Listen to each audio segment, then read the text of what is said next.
Au sein du vaste empire perse, qui s'étendait de l'Inde jusqu'à l'Éthiopie, vivait une jeune femme nommée Esther. Fille d'une famille juive, elle avait été élevée par son cousin Mardochée après la mort de ses parents. Mardochée l'aimait comme sa propre fille et lui avait enseigné les principes de sa foi ainsi que l'importance de son héritage. Cependant, il vivait des temps difficiles, car les Juifs, dispersés dans tout l'Empire, étaient souvent marginalisés et considérés avec méfiance. Le destin d'Esther changea complètement lorsque le roi Xerxès, le grand souverain de Perse, décida de choisir une nouvelle reine. Après avoir destitué sa précédente épouse, Vashti, pour avoir désobéi à ses ordres, le roi ordonna que les plus belles femmes de tout l'Empire soient amenées au palais afin qu'il puisse choisir une nouvelle reine. Esther, connue pour son extraordinaire beauté et sa grâce, fut l'une des élues. Mardochée lui conseilla de garder son identité juive secrète, par crainte des répercussions. Pendant plusieurs mois, les jeunes femmes passèrent par des traitements de beauté et de préparation. Esther, bien que discrète et humble, gagna la sympathie de tous, y compris de l'eunuque responsable des femmes du palais. Le jour où elle fut finalement présentée au roi, Xerxès fut immédiatement séduit par sa présence. Sa beauté était indéniable, mais c'était sa bonté et sa sagesse qui captivèrent véritablement le cœur du roi. Sans hésiter, il la couronna comme sa nouvelle reine. Alors qu'Esther assumait son rôle au palais, une sombre conspiration se tramait dans les coulisses. Haman, un haut fonctionnaire et conseiller du roi, était un homme ambitieux et arrogant. Mardochée, qui travaillait aux portes du palais, refusait de se prosterner devant Haman, car sa foi l'empêchait de vénérer un homme. La colère d'Haman grandit au point qu'il ne souhaita pas seulement détruire Mardochée, mais aussi anéantir tous les Juifs de l'Empire. Utilisant son influence sur le roi, Haman convainquit Xerxès de signer un décret ordonnant l'extermination de tous les Juifs. Il tira au sort pour choisir la date du massacre et fit préparer une grande potence pour y pendre Mardochée. La nouvelle de ce décret plongea les Juifs dans le désespoir, voyant leur destruction imminente. Lorsque Mardochée apprit l'existence de ce décret, il revêtit un sac et se couvrit de cendres en signe de deuil. Il envoya un message urgent à Esther, la suppliant d'intervenir auprès du roi. « Qui sait si ce n'est pas pour un moment tel que celui-ci que tu es devenue reine ?» lui dit-il.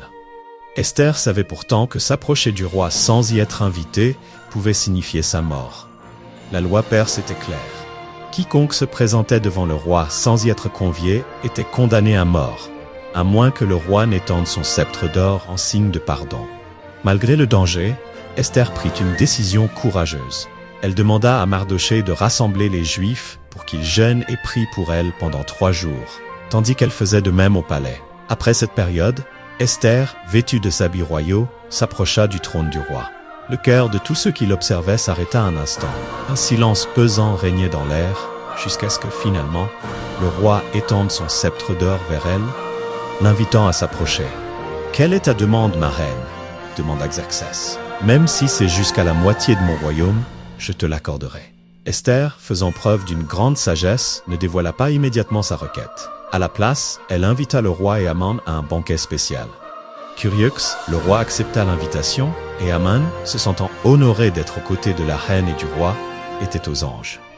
Au cours du banquet, le roi demanda de nouveau à Esther quel était son souhait. Une fois de plus, elle demanda que le roi et Haman assistent à un autre banquet le lendemain, promettant alors de révéler sa demande. Haman, satisfait de lui-même, quitta le banquet se sentant encore plus puissant. Cependant, en passant par les portes du palais et en voyant de nouveau Mardochée, sa colère se raviva. Il ordonna la préparation d'une grande potence pour exécuter Mardochée. Cette nuit-là, le roi Xerxès ne parvint pas à dormir. Il ordonna qu'on lui apporte le livre des Chroniques, qui relatait les événements récents du royaume.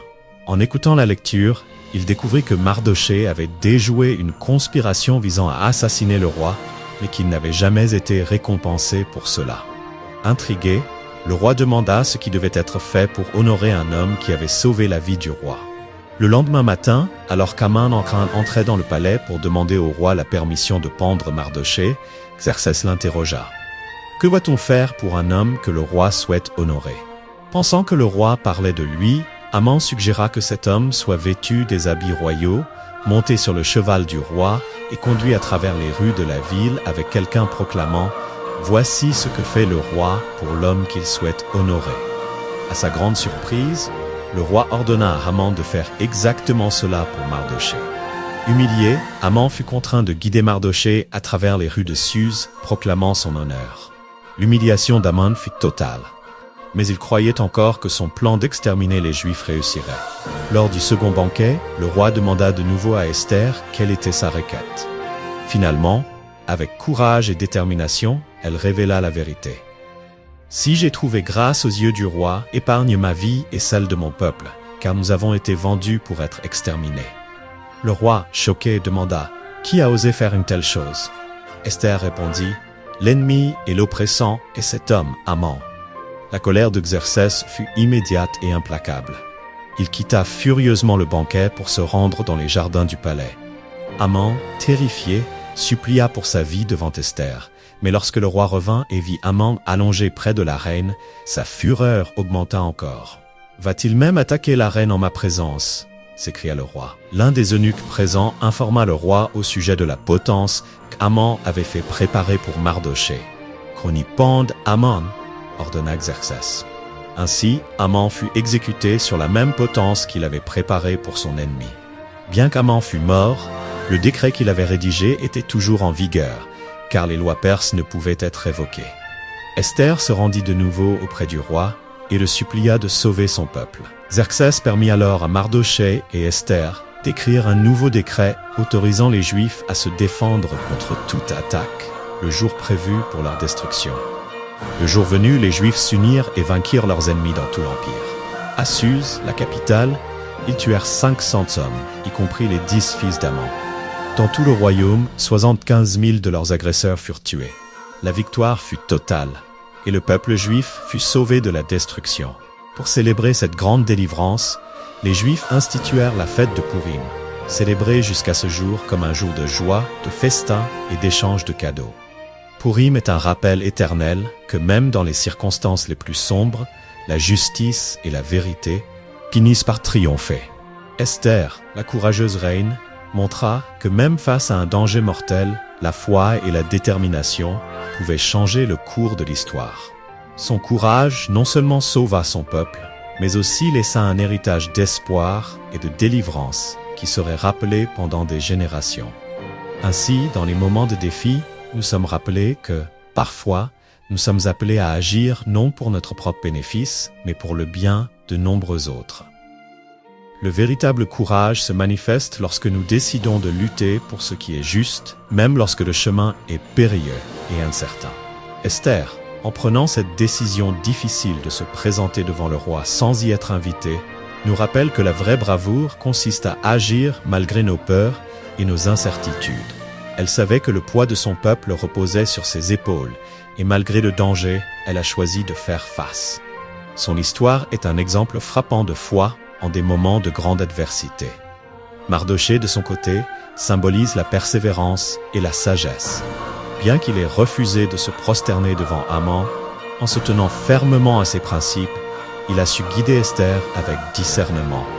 Ensemble, ils ont formé une alliance de courage et de foi, sauvant ainsi tout un peuple d'une destruction certaine. Les Juifs de l'Empire perse, face à une menace existentielle, ont montré qu'un peuple uni dans la prière, la foi et la résistance peut triompher même des plans les plus malveillants.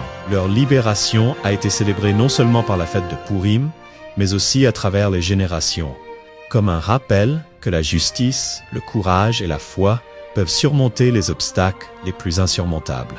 Le roi Xerxès, bien que souvent présenté comme distant ou préoccupé par ses affaires royales, a montré qu'il pouvait être juste et réceptif aux conseils avisés. Son acte de justice envers Mardochée et la destruction du plan d'Haman a permis de rétablir l'ordre et de protéger les innocents. Cela montre que même ceux au pouvoir peuvent être influencés par la vérité et la droiture. Ainsi, l'histoire d'Esther, Mardochée et le roi Xerxès est une leçon intemporelle sur la valeur du courage, de la foi et de la détermination. Les défis auxquels ils ont fait face résonnent encore aujourd'hui, rappelant à chacun que quelles que soient les circonstances, il est toujours possible de changer le cours de l'histoire par des actes de bravoure et de conviction. Alors que cette histoire continue d'inspirer des générations à travers le monde, elle nous enseigne qu'il est parfois nécessaire de prendre des risques personnels pour le bien commun. Esther n'a pas seulement sauvé sa propre vie, mais aussi celle de tout son peuple. Son acte de courage a laissé un héritage durable, prouvant que même une personne peut faire une différence immense.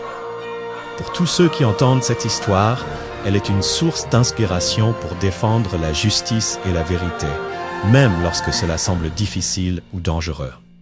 Le courage d'Esther continue d'illuminer le chemin de ceux qui aujourd'hui encore se battent pour le bien de nombreux autres.